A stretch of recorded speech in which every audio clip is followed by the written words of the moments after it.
जय हिंद दोस्तों। आज मुगल कालीन साहित्य जो आपका टॉपिक है, लेक्चर नंबर ये 21 है। ये घटना चक्र मध्यकालीन भारत के इतिहास घटना चक्र पर आधारित है। इससे पहले हम लोगों ने मुगल कालीन जो है प्रशासन देखा, मुगल कालीन में जो है संगीत और चित्रकला देखा, और ये मुगल कालीन साहित्य है जो कि लेक्चर नंबर 21 है। इसकी प्लेलिस्ट पिछली वीडियो की 20 तक जो है प्लेलिस्ट बनी हुई है। जो लोग पिछली वीडियो ना देखे हों मध्यकालीन घटना चक्र, वो जो है प्लेलिस्ट के माध्यम से देख सकते हैं। और इसमें हम लोग फैक्ट्स के साथ साथ जो अब तक के मुगल कालीन साहित्य में जो भी क्वेश्चन अब तक के PYQ क्वेश्चन पूछे गए हैं, उन सारे क्वेश्चनों को हम लोग कवर करेंगे। तो इसमें पहले हम लोग देखते हैं मुगल कालीन साहित्य में जो है कौन कौन सी रचनाएं हुई और किस किस के द्वारा रचनाएं की गई। तो गुलबदन बेगम का नाम सभी लोग जानते हैं, जो कि बाबर की पुत्री थी, और इसका जन्म 1523 ईस्वी में हुआ और मृत्यु 1603 ईस्वी में हुई थी। उसने अपनी प्रसिद्धि जो है रचना हुमायूंनामा में ऐतिहासिक विवरण लिखे हैं। तो ये ध्यान रखिएगा, हुमायूंनामा कई बार पूछा गया है। हुमायूंनामा की रचना किसने की थी? तो हुमायूंनामा की रचना गुलबदन बेगम ने की थी, जो कि बाबर की पुत्री थी। और गुलबदन बेगम का जन्म 1523 में हुआ और मृत्यु 1603 ईस्वी में हुई। अकबर उसका बहुत सम्मान करता था। गुलबदन बेगम ने स्वयं लिखा है कि उसने अकबर के आदेश पर बाबर और हुमायूं का इतिहास अपनी स्मृति से लिखा था। गुलबदन बेगम ने अपनी इस रचना में हुमायूं और कामरान के जो मध्य युद्ध हुआ, उस युद्ध का भी वर्णन किया है। और महामनगा, ये भी कई बार पूछा गया है, महामनगा ने दिल्ली के पुराने किले में खैरुल मंजिल अथवा खैर उल मंजिल नामक मदरसे की स्थापना की थी। तो खैरुल मंजिल या खैरुल मंजिल, इस मदरसे की स्थापना महामनगा के द्वारा किया गया था। और कहाँ किया गया था? दिल्ली में किया गया था, जिसे मदरसा ये बेगम भी कहा जाता है। ध्यान रखिएगा, खैरुल मंजिल को मदरसा ये बेगम भी कहा जाता है। संस्कृत ग्रंथ हितोपदेश का जो है फारसी भाषा में अनुवाद कब किया गया? ये 1450 ईस्वी के आसपास हुआ। तो ध्यान रखिएगा, संस्कृत ग्रंथ है हितोपदेश, और हितोपदेश का फारसी भाषा में अनुवाद 1650 ईस्वी के आसपास जो है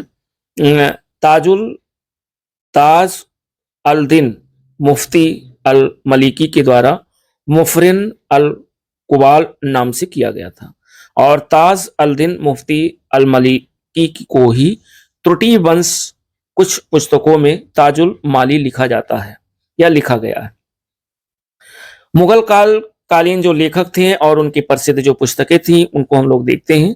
एक तरफ लेखक दिया हुआ है और एक तरफ पुस्तक दिया हुआ है। जैसे निजामुद्दीन अहमद ने लिखा तबकाते अकबरी, ये कई बार पूछा गया है आरो आपके पीसीएस में भी। तो ये ध्यान रखिएगा, यहाँ से क्वेश्चन आपके मैचिंग वाले भी पूछ सकते हैं, वन लाइनर भी पूछे जा सकते हैं, और कोट से भी क्वेश्चन बनते हैं। अब्बास खां सरवानी ने जो है लिखा है तारीख शेर शाही या तोहफा ये अकबर शाही। हसन निजामी की प्रसिद्ध रचना है ताजुल मासिर, ये कई बार पूछी गई है। और ख्वांद मीर की जो रचना है वो कानून ये हुमायूनी। भीमसेन की रचना है नुक्शा ये दिलकुशा। और मिर्जा मोहम्मद काजिम की रचना है आलमगीर नामा। तो आलमगीर नामा जो है ये मिर्जा मोहम्मद काजिम की प्रसिद्ध रचना है। साथ ही साथ गुलाम हुसैन ने लिखा है शियार उल मुतखरीन, और मोहम्मद साले ने लिखा है शालमे सालेह। इनायत खान ने लिखा है शाहजहांनामा। तो शाहजहांनामा की जो रचना है वो इनायत खान के द्वारा की गई है। चंद्रभान ब्राह्मण ने लिखा है चहार चमन। और मोतमिद खान ने लिखा है इकबाल नामा ये जहांगीरी। ये कुछ प्रसिद्ध रचनाएं हैं जो कि कई बार पूछी जा रही हैं। और आगे कह रहा अब्दुल हमीद लाहौरी, जो कि शाहजहां के शासनकाल का एक राजकीय इतिहासकार था। उसने अपनी एक पुस्तक लिखी है जिस पुस्तक का नाम है पादशाहनामा। पादशाहनामा की जो रचना है वो अब्दुल हमीद लाहौरी की है। और इसमें जो है शाहजहां कालीन इतिहास का वर्णन किया गया है, यानी शाहजहां के समय के इतिहास का पूरा वर्णन पादशाहनामा में किया गया है। अकबर द्वारा स्थापित अनुवाद विभाग में संस्कृत, अरबी, तुर्की एवं ग्रीक भाषाओं की अनेक कृतियों का अनुवाद फारसी भाषा में किया गया है। पंचतंत्र बहुत बार पूछा गया है, ध्यान रखिएगा, का अनुवाद विभिन्न शासकों के काल में अलग अलग नामों से किया गया है। गजनवी काल में नसरुल्लाह मुंशी सिराजी ने कलीला व दिमनाह और बेहराम शाही के नाम से सुल्तान हुसैन मिर्जा के काल में मुल्ला वाइज हुसैन कासफी ने अनवर ए सुहेली नाम से योम अकबर के काल में अबुल फजल ने आयर ये दानिश के नाम से किया था। अकबरनामा ये अकबर के 9 रत्नों में से एक थे जो कि अबुल फजल के द्वारा जो है अकबर शासनकाल के आधिकारिक वृतांत के रूप में लिखा गया था। ये 3 भागों में है, इसका तीसरा भाग आईने अकबरी है। फारसी मुगलों की जो है राजभाषा थी, ये ध्यान रखिएगा, कई बार क्वेश्चन बना हुआ है कि मुगलों की राजभाषा क्या थी, तो फारसी थी। राजकाज से संबंधित सभी कार्य फारसी में ही संपन्न होते थे। सर्वप्रथम भारत में लाहौर फारसी साहित्य के विकास का केंद्र रहा। क्या रहा? सर्वप्रथम भारत में जो है लाहौर की अगर बात करें तो ये फारसी साहित्य के विकास का केंद्र रहा। आगे लिख रहा है कि नस्तालीक एक फारसी लिपि है जो मध्यकालीन भारत में प्रयुक्त होती थी। मुगल बादशाह औरंगजेब नस्तालीक तथा शिकस्त लिखने में निपुण था। कौन निपुण था? औरंगजेब नस्तालीक और शिकस्त लिखने में निपुण थे। अजमेर की किशनगढ़ रियासत के जो राजा थे, राजा सावंत सिंह, जो कि 17वीं से 18वीं सदी का जो है बायसड़ों उपनाम नागरी दास था और ये राधा के सेवक थे। इन्होंने ही कृष्ण की प्रशंसा में अनेक छंद लिखे। किशनगढ़ के शासकों ने निम्बार्क संप्रदाय को संरक्षण प्रदान किया था। और रामचंद्र का एवं रसिक प्रिया कई बार पूछा गया है। रामचंद्र का और रसिक प्रिया ये हिंदी कविता के रेतकालीन कवि केशवदास की रचना प्रसिद्ध रचनाएं हैं। रामचंद्र का और रसिक प्रिया कई बार पूछा गया है, जो कि रेतकालीन कवि हैं केशवदास, इनकी प्रसिद्ध रचनाएं हैं और इन्होंने 1555 से 1617 के ईस्वी के बीच में इन रचनाओं को जो है रचित किया। तो आगे पहला ही क्वेश्चन इससे रिलेटेड हम लोग देखते हैं और फैक्ट्स के साथ जो भी अब तक के क्वेश्चन पूछे गए हैं उन सारे क्वेश्चनों को मुगल कालीन साहित्य से रिलेटेड जो भी ये अब टॉपिक चल रहा है इससे रिलेटेड जो भी अब तक के क्वेश्चन बने हुए हैं उस सारे क्वेश्चनों को हम लोग कवर करते हैं। पहला क्वेश्चन कह रहा है बाबरनामा बहुत ही प्रसिद्ध रचना है का अंग्रेजी अनुवाद किसने किया था? तो बाबरनामा का अंग्रेजी अनुवाद लेडेन और रस्किन के द्वारा किया गया था। राइट ऑप्शन फर्स्ट नंबर का ए विकल्प सही है, लेडेन और रस्किन। तुजुक-ए बाबरी अथवा बाबरनामा को बाबर ने अपनी मातृभाषा तुर्की में लिखा था और पायंदा खां और अब्दुल रहीम खान खाना ने फारसी में इसका अनुवाद किया, जबकि बाबरनामा का अंग्रेजी में अनुवाद की अगर बात करें तो जॉन लेडेन और विलियम रस्किन ने ही किया था। क्वेश्चन नंबर 2 कह रहा कि गुलबदन बेगम पुत्री थी, तो गुलबदन बेगम किसकी पुत्री थी? ये पुत्री थी बाबर की। अभी हम लोगों ने ऊपर फैक्ट्स में देखा है तो और इंपॉर्टेंट क्वेश्चन भी है। तो गुलबदन बेगम जो पुत्री थी बाबर की थी। 2 नंबर का राइट ऑप्शन ए विकल्प सही है। गुलबदन बेगम बाबर की पुत्री थी और इसका जन्म 1523 ईस्वी में हुआ, मृत्यु 1603 ईस्वी में हुई। उसने अपनी प्रसिद्ध रचना हुमायूंनामा में ऐतिहासिक विवरण लिखे हैं। अकबर उसका बहुत सम्मान करता था। गुलबदन बेगम ने स्वयं लिखा है कि उसने अकबर के आदेश पर बाबर और हुमायूं का इतिहास अपनी स्मृति से लिखा था। गुलबदन बेगम ने अपनी इस रचना में हुमायूं और कामरान के मध्य युद्ध का भी वर्णन किया है। और नेक्स्ट क्वेश्चन नंबर 3 कह रहा है कि मुगल काल में निम्नलिखित में से किस महिला ने ऐतिहासिक विवरण लिखे हैं? तो मुगल काल में पूछ रहा है कि किस महिला ने ऐतिहासिक विवरण लिखे हैं, तो वो लिखा है गुलबदन बेगम ने। मुगल काल में गुलबदन बेगम ने ऐतिहासिक विवरण लिखा है। 3 नंबर का राइट ऑप्शन ए विकल्प सही है, गुलबदन बेगम। नेक्स्ट क्वेश्चन कह रहा है 4 नंबर, कह रहा है हुमायूंनामा की रचना किसने की थी? तो हुमायूंनामा की जो रचना है वो गुलबदन बेगम के द्वारा किया गया था। राइट ऑप्शन 4 नंबर का सी विकल्प सही है और वेरी वेरी इंपॉर्टेंट क्वेश्चन है, कई बार ये पीसीएस में पूछा गया है और अभी हम लोगों ने फैक्ट्स में भी ऊपर देखा है। नेक्स्ट क्वेश्चन 5 नंबर कह रहा है कि हुमायूंनामा की रचना किसने की? पुनः वही क्वेश्चन रिपीट कर रहा है, तो बदायूं ने या अबुल फजल ने या अहमद यादगार ने, उपयुक्त में से कोई नहीं, क्योंकि हुमायूंनामा की जो रचना है वो गुलबदन बेगम के द्वारा की गई, इसलिए 5 नंबर का जो राइट ऑप्शन है वो डी विकल्प सही है, उपयुक्त में से कोई नहीं। 6 नंबर क्वेश्चन कह रहा है कि दिल्ली का वह शिक्षा केंद्र जो मदरसा ये बेगम कहलाता था किसके द्वारा स्थापित किया गया? तो मदरसा ये बेगम जो स्थापित किया गया था वो माहम अनगा के द्वारा स्थापित किया गया था। वेरी वेरी इंपॉर्टेंट क्वेश्चन है, तो ध्यान रखिएगा।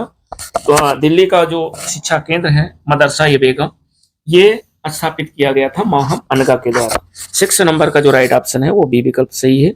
माहम अनगा ने दिल्ली के पुराने किले में खैरुल मंजिल अथवा खैर उल मंजिल नामक मदरसे की स्थापना कराई थी, जिसे मदरसा ए बेगम भी कहा जाता था। तो राइट ऑप्शन 6 नंबर का बी विकल्प सही है। 7 नंबर क्वेश्चन कह रहा है कि दिल्ली में पुराना किला के सामने खैरुल मंजिल नामक मस्जिद का निर्माण किसने करवाया था? तो इस मस्जिद का निर्माण माहम अनगा के द्वारा करवाया गया था। राइट ऑप्शन 7 नंबर का डी विकल्प सही है, माहम अनगा। 8 नंबर क्वेश्चन कह रहा है कि निम्नलिखित में से किसने हितोपदेश का फारसी में अनुवाद किया था? हितोपदेश एक संस्कृत ग्रंथ था जिसको फारसी में अनुवाद किया था ताजुल माली के द्वारा। तो राइट ऑप्शन 8 नंबर का डी विकल्प सी, ताजुल माली ने हितोपदेश का फारसी में अनुवाद किया था। और आगे इसमें कह रहा है कि संस्कृत ग्रंथ हितोपदेश का फारसी भाषा में अनुवाद 1450 ईस्वी के आसपास ताजुल दिन मुफ्ती अल मलिकी के द्वारा मुफरिक अल कुबाल नाम से किया गया था। ताजुल दिन मुफ्ती अल मलिकी को ही त्रुटिवश कुछ पुस्तकों में ताजुल माली लिखा गया है। और क्वेश्चन नंबर 9 कह रहा है कि सूची फर्स्ट को सूची सेकंड के साथ सुमेलित करना है। सूची फर्स्ट में एक तरफ जो है दिया हुआ है लेखक दिए हुए हैं और सूची सेकंड में दिया हुआ है लेखक के द्वारा लिखी गई रचनाएं। अब इनको हमें मैच कराना है, तो सूची फर्स्ट को सूची सेकंड से मैच करना है। और ये देखना है कि Hasan Nizami, very very important question है, ऐसे क्वेश्चन आर पीसीएस में ज्यादा पूछे जा रहे हैं। तो हसन निजामी की जो रचना है वो ताजुल मासिर है, तो ए का हो गया 4। और ख्वांद मीर की जो रचना है वो हुमायूंनामा है। और मोहम्मद काजिन ने जो है लिखा है ये आलमगीरनामा। और भीमसेन के द्वारा जो रचा गया है वो नुक्शा ये दिलकुशा। तो इस हिसाब से 4 3 1 2 यानी राइट ऑप्शन ए विकल्प इसका सही है 9 नंबर का। और आगे हम लोग देखते हैं कि हसन निजामी ये ताजुल मासिर की रचना है, ख्वांद मीर ये हुमायूंनामा की रचना की, और मोहम्मद काजिन ने आलमगीरनामा की रचना की, भीमसेन ने नुक्शा ये दिलकुशा। ख्वांद मीर ने कानूनी हुमायूनी नामक पुस्तक लिखी थी जिसे हुमायूंनामा के नाम से भी जाना जाता है। 10 नंबर क्वेश्चन भी एक तरफ पुस्तक दिया हुआ है, एक तरफ लेखक दिया हुआ है और पुस्तक को लेखक से इसका मैच कराना है। इसमें यह कह रहा है कि सुमेलित करें और पुस्तकों के नाम को उनके लेखकों से और निम्न के कोट में सही उत्तर का चयन करें। सूची फर्स्ट में पुस्तक दिया है, सूची सेकंड में लेखक दे रखा है।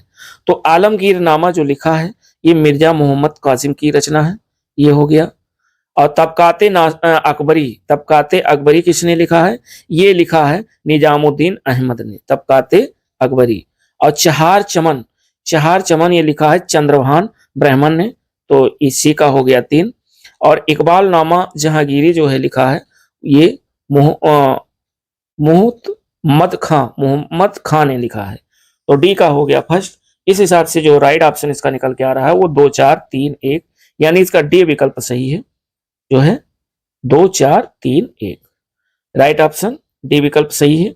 और आगे हम लोग इसको देखते हैं कि आलमगीरनामा की जो रचना है वो मिर्जा मोहम्मद कासिम की है, तबकाते अकबरी निजामुद्दीन अहमद की है, चहार चमन ये चंद्रभान ब्राह्मण की है, और इकबाल नामा जहांगीरी जो है ये मोहम्मद खां की रचना जो है। और 11 नंबर क्वेश्चन कह रहा है कि तबकात ये अकबरी किसने लिखी थी? तो तबकात ये जो अकबरी है इसको लिखा है निजामुद्दीन अहमद ने। राइट ऑप्शन 11 नंबर का डी विकल्प सही है, निजामुद्दीन अहमद की रचना है तबकाते अकबरी।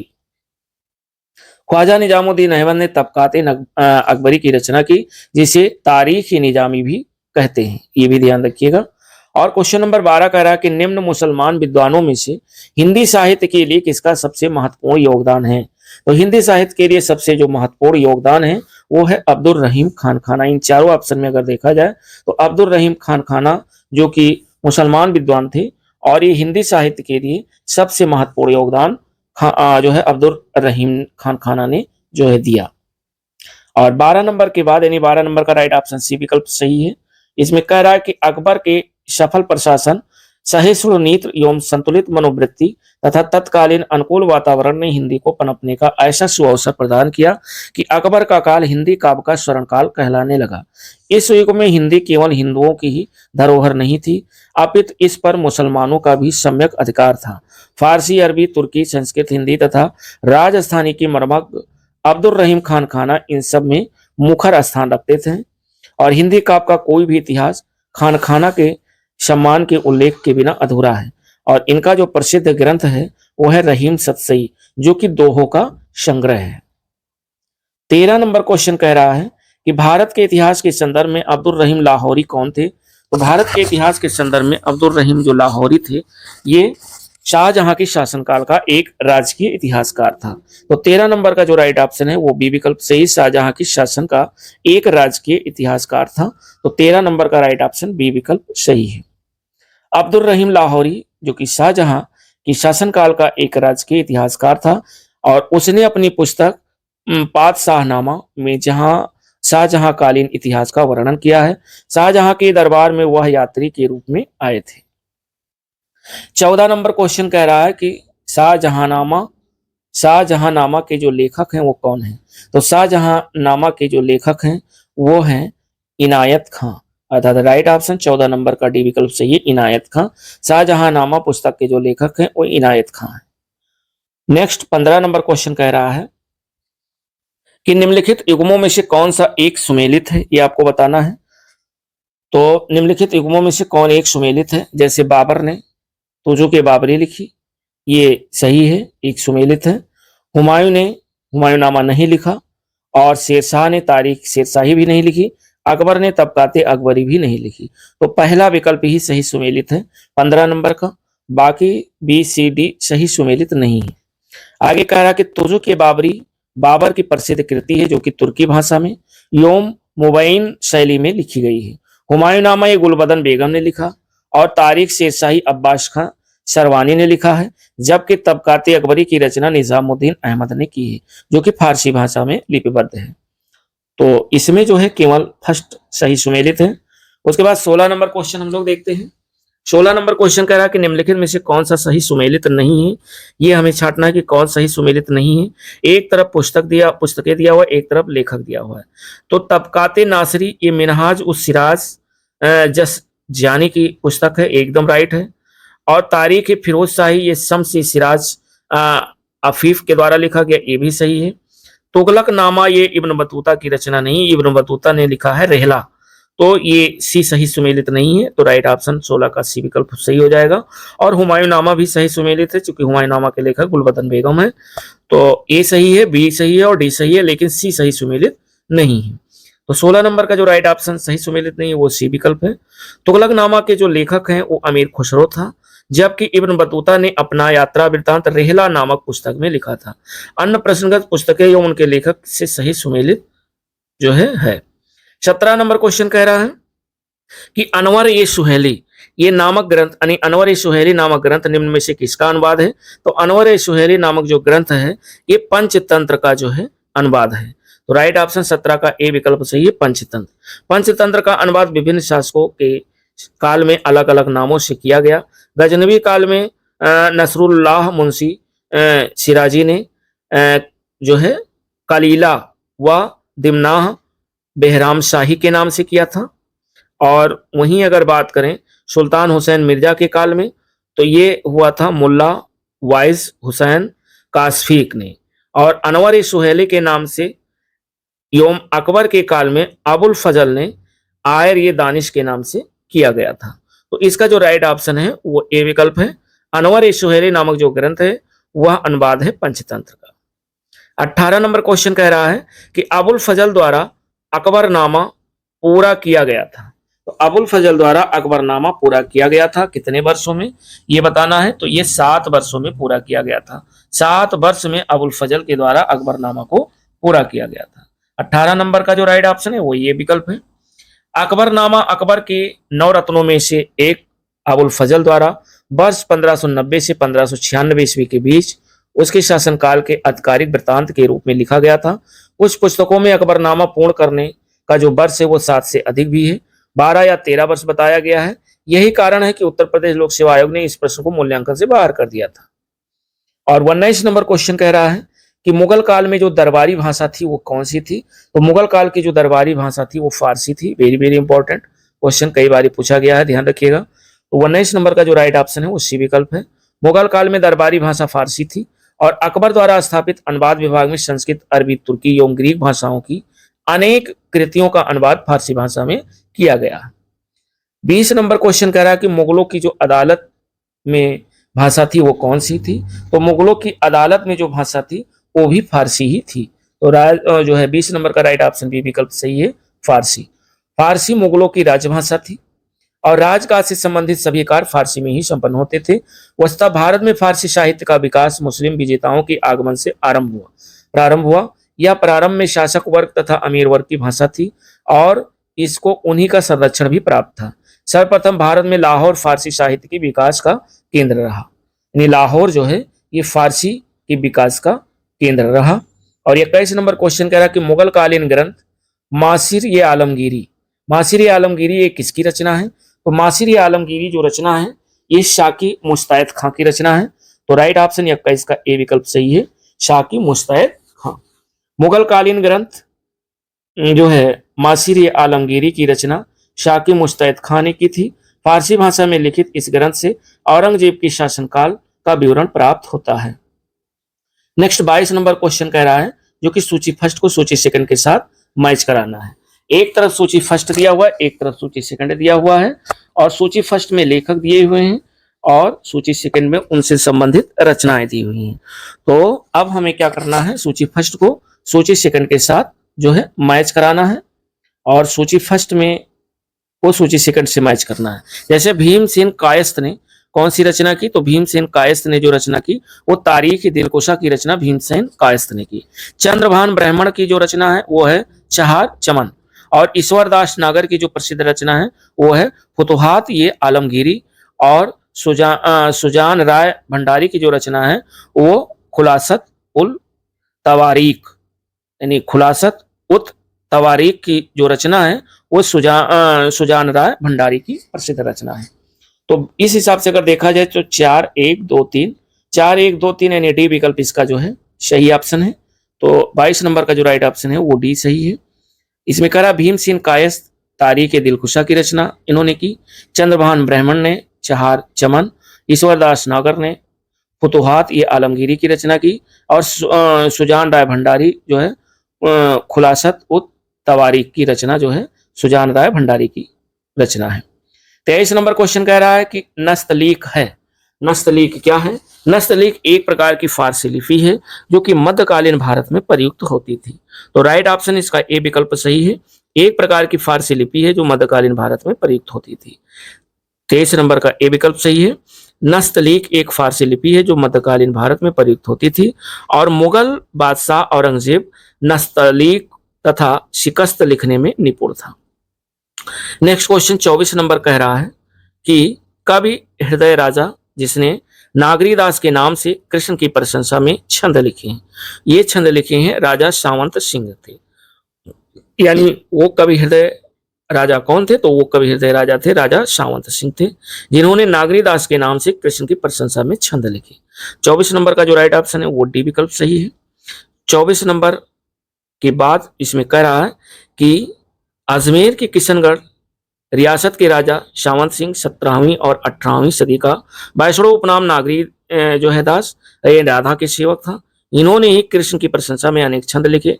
किशनगढ़ के शासकों ने निम्बारका संप्रदाय को संरक्षण प्रदान किया था। और 25 नंबर क्वेश्चन कह रहा है कि निम्नलिखित में से किस एक ने महत्वपूर्ण कृतियां रामचंद्रिका एवं रसिक प्रिया की रचना की। तो रामचंद्रिका और रसिक प्रिया की जो रचना की है वो केशव ने की है। तो राइट ऑप्शन 25 का ए विकल्प सही है, केशव। रामचंद्रिका और रसिक प्रिया हिंदी कविता के रीतकालीन कवि थे केशवदास की प्रसिद्ध रचना है जिन्होंने 1555 से 1617 ईस्वी की ये प्रसिद्ध रचनाएं हैं रसिक प्रिया और रामचंद्रिका। तो दोस्तों ये साहित्य से रिलेटेड मुगल कालीन साहित्य से रिलेटेड 25 क्वेश्चन हम लोगों ने कवर किया और 25 क्वेश्चन के साथ साथ हम लोगों ने इससे रिलेटेड फैक्ट और जितने भी क्वेश्चन थे पूर्ण व्याख्यात्मक हल प्रश्नों के साथ देखा, जो कि यहाँ से क्वेश्चन आपके हर एग्जाम में देखने को मिलते हैं। तो दोस्तों मिलते हैं फिलहाल नेक्स्ट वीडियो के साथ, तब तक के लिए नमस्कार, जय हिंद। और यदि चैनल पे पहली बार हैं तो चैनल को लाइक और अपने मित्रों के साथ शेयर करें तथा सब्सक्राइब जरूर करें। और जिन लोगों ने एनसीईआरटी सार संग्रह न देखा हो तो प्लेलिस्ट बनी हुई है, पूरी बुक कंप्लीट है और सबकी अलग अलग प्लेलिस्ट बनी हुई है हर टॉपिक की। आप chapter wise chapter, lecture wise lecture पूरी जो है एनसीईआरटी देख सकते हैं। साथ ही साथ इस वीडियो की प्लेलिस्ट जो है हम एम के साहू क्लासेस टेलीग्राम चैनल पे डालते हैं। तो यदि आप पीडीएफ चाहते हैं तो पीडीएफ आपको एम के साहू क्लासेस चैनल पे मिल जाएगा। धन्यवाद।